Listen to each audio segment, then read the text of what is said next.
नमस्कार, good morning, सुप्रभात। आज का दिन शुक्रवार का दिन आप सबों के लिए ढेर सारी खुशियाँ लेकर आए। शुक्रवार का मतलब वेनस प्लैनेट से है, जिसका कलर वाइट है।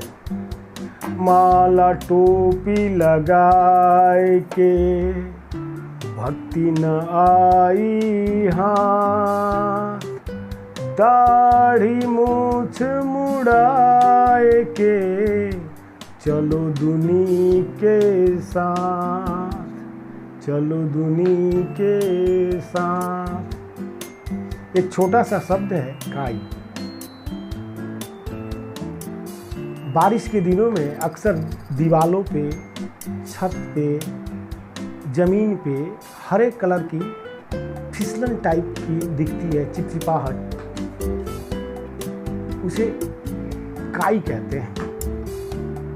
वैसे अक्सर जहाँ पानी गिरता है, चापाकल हो या नल हो, जिसके सतह पर प्लास्टर किया होता है, वहाँ जो रोज़ सफाई नहीं की जाए तो वहाँ जो फिसलन और जो चिपलन जो स्लिप करता है उसको काई कहते हैं। काई को बस हम इतना ही समझते हैं, इतना छोटा शब्द है कि जहाँ स्लिप हो रहा है, फिसलन हो रहा है, चिपचिपाहट है, वो और कुछ नहीं, इसको साफ़ कर दो और ये साफ़ हो जाता है। और एक छोटा सा शब्द, इससे ज़्यादा उसकी अहमियत कुछ नहीं हम लोग देते। लेकिन अगर इसके गुणार्थ को आप समझेंगे तो ये काई एक ऐसा शब्द है जो देखन में छोटन लगे, घाव करे गंभीर। काई ही तो काया है और काया ही माया है। तो काई को आप इतने हल्के में न लीजिए, काई के गुणार्थ को समझिए। ये सब प्रभु की माया है। वही तो वनस्पति है जिसे हम काई कहते हैं, जो ग्रीन कलर का, हरे कलर का आप छोड़ दे तो वहाँ पेड़ पौधे निकल जाएंगे। वही तो निरंतर जीवन है। जीवन की शुरुआत तो वहीं से होती है। मैं एक स्ट्रक्चर आपके सामने रखता हूँ जो वेद के ऋचाओं में मिलती है। पहला खनिज, दूसरा काई, जिसे वनस्पति कहते हैं। काई से ही वनस्पति बना है। तीसरा कीट, चौथा मछली, पांचवा पंछी, छठा पशु और सातवां हम मनुष्य। मतलब परम जीव के एक छोटे से कण के समान, एक छोटे से अंश के रूप में प्रत्येक शरीर है। प्रत्येक शरीर के अंदर एक जीव का अंश है, परम जीव का अंश है। तो इस तरह से जीव का शुरुआत कहाँ से हुआ? तो काई से। और काई के पहले मिनरल्स हैं, खनिज हैं, जो उनके बाद काई आता है। तो खनिजों से शुरुआत हुई और वहाँ से मिनरल से शुरुआत हुई और वहाँ से खनिज के बाद वनस्पति, वनस्पति के बाद कीट से मछली, मछली से पंछी, पंछी से पशु और तब हम मनुष्य। मतलब ये 6 प्रोसेसों के बाद हमारा ये जो योनि है, मनुष्य योनि प्राप्त होता है। मतलब इतने तरीके से हम फिल्टर होके आते हैं और ये प्रकृति और ये सृष्टि रोज नया करती है, कभी पुराने ढर्रे पर नहीं चलती। रोज बदल रही है, पल बदल रही है, पल पल सृष्टि का संरचना हो रहा है। लेकिन ध्यान देने की बात है कि पिछले अनुभवों के आधार पर ही आगे सब कुछ बनता जा रहा है और उसमें विकसित रूप से बनता जा रहा है। जो बन गया उतना ही उसके पैरेलल नहीं बन रहा है, उसमें डेवलपमेंट के साथ और नए टेक्निकों से वो बनता जा रहा है। ये देखिए, ये माया है और ये माया इसी काई से उत्पन्न होता है। और आप जब जानेंगे किसी भी पदार्थ को 3-4 रूपों में बांटा गया है, लिक्विड, गैस, सॉलिड और प्लाज्मा। लिक्विड मतलब जो तरल पदार्थ हो गया, गैस तो आप जानते ही हैं, और सॉलिड जो ठोस है, और ये तीनों मिल जाते हैं तो प्लाज्मा बन जाता है। तो साथियों, ये जो प्लाज्मा बन जाता है, फिर प्लाज्मा के बारे में बाद में बात करेंगे। बहुत बड़ा, इस पर भी बहुत बड़े, देखने में जो छोटा लगता है वो सचमुच घाव करेगा। फिर इनका गुणार्थ बहुत बड़ा होता है, इनका अर्थ बहुत बड़ा होता है, इनका अर्थ व्यापक होता है। अब देखिए ना, काई से काया हो गया, काया ही तो माया है। तब अब आते हैं ये गैसियस, ये गैसों की स्थिति पे। देखिए, हाइड्रोजन और ऑक्सीजन नीचे है, जो पानी, मान लीजिए जो पानी के रूप में आपको दिखाई दे रहा है, लिक्विड के फॉर्म में पानी आपको दिखाई दे रहा है। जब दोनों का मिलन, मतलब हाइड्रोजन ऑक्सीजन मिल गए हैं, तो ये पानी की उत्पत्ति हो गई है, जो हम देखते हैं, दिखाई देता है। और नहीं मिले तो हाइड्रोजन ऊपर है, ऑक्सीजन नीचे है।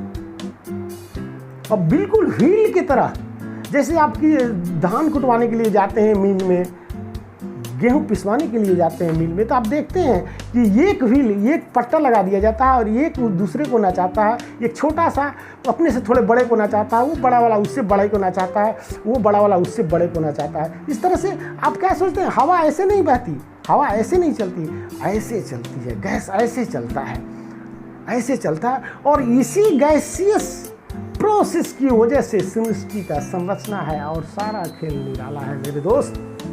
तो ये काई को कम मत आंकना, इसी से सब कुछ बनता और बिगड़ता है। सृष्टि की संरचना है। तो साथियों,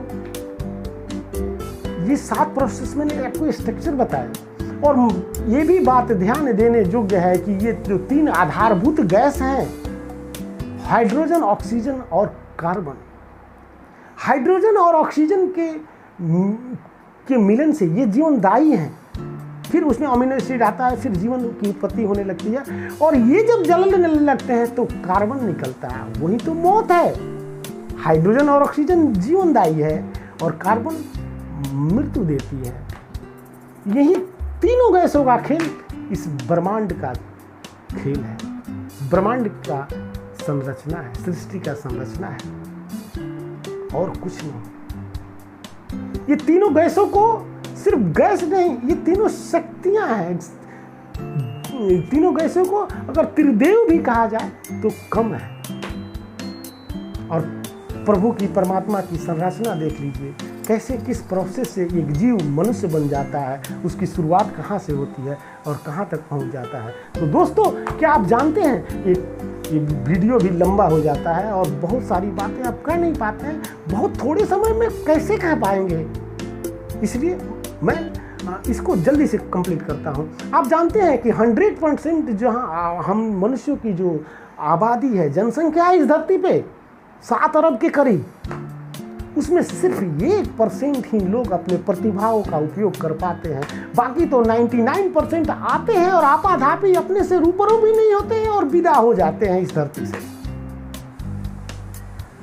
तो अपना आपाधापी, इधर उधर की बेचैनी, बिना मतलब का नौटंकी करते हुए वो खुद से परिचित ही नहीं होते कि वो कौन है, उनका कर्तव्य क्या है, उन्हें कैसे होना चाहिए, उन्हें कैसे रहना चाहिए। बस तो वो इन आपाधापी में, उनके लिए खुद के पास समय ही नहीं है, तो आपको क्या खाक समय देंगे। इसलिए समय की कमी है उनके पास, ये आपाधापी में वो चले जाते हैं, अपने को भी नहीं जानते और इस धरती से विदा हो जाते हैं। दोस्तों, कोई कम नहीं है, चाहे भिखारी हो या करोड़पति, पढ़ा लिखा हो या अनपढ़, सभी में जीव का अंश है, सभी जीव हैं, सभी में परम जीव का अंश है, सभी जीव हैं, सभी में उतनी ही प्रतिभा है।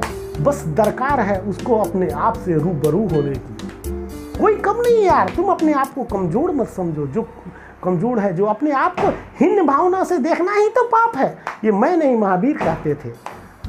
इसलिए अपने आप को हीन भावना से नहीं देखो, जो तुम करना चाहते हो खुल कर करो। किसी तरह की बाधा और रुकावट है तो मुझसे संपर्क करो, लेकिन खुल का करने का मतलब ये नहीं है कि तुम ऐसा अनैतिक काम करो जो समाज के लिए नुकसानदेह हो। तुम खुद को पहचानो, खुद से रूबरू हो। अगर नहीं तुम में अपनी प्रतिभा दिखाई देती तो मेरे व्हाट्सएप और मैसेंजर नंबर, मुझे फ़ोन करो, मुझसे मिलो, मैं आपके अंदर बताता हूं कि क्या है। इसलिए साथियों, अपने आप को पहचानना, अपने आप को समझना, अपने आप को जानना, ये सबसे बड़ा ज्ञान है, सबसे बड़ा धर्म है, सबसे बड़ा व्यवसाय है, सबसे बड़ा परम सत्य है। तो साथियों, आज के लिए बस इतना ही। इस बात को ध्यान रखें कि माला टोपी लगाए के भक्ति न आई हाथ, दाढ़ी मूछ मुड़ाए के चलो दुनिया के साथ चलिए। अपने प्रतिभा को पहचानिए, अपने योग्यता को पहचानिए। आप अनमोल सिर्फ अपने माता पिता और परिवार के लिए ही नहीं है, इस जगत के लिए भी हैं। इस जगत में अपने अहमियत को तभी समझ पाएंगे जब आप खुद अपने आप से रूबरू होंगे। दोस्तों, आज के लिए बस इतना ही। फिर दीजिए विदा, कल मिलूंगा। धन्यवाद।